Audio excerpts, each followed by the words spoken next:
बिस्मिल्लाहिर्रहमानिर्रहीम। अस्सलाम वालेकुम दोस्तों, मैं हूं उस्ताद अब्दुल गफ़ार। आप देख रहे हैं मेरा यूट्यूब चैनल।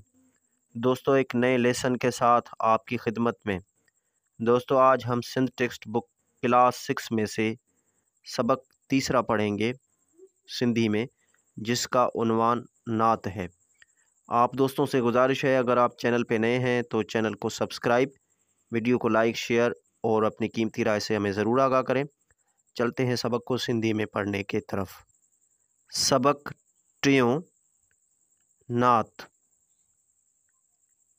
अचे वीर ॾे सुधीर, मिठा मीर मोचारा, सुणी आह कजां काह, मिठा मीर मोचारा, कबर कयाम अंदर ॼाम, मिठा माड़ कजां का,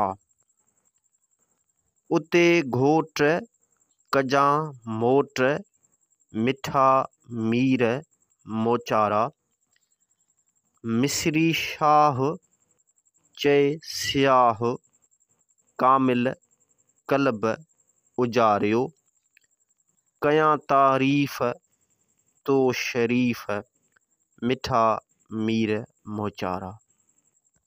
मिस्री शाह।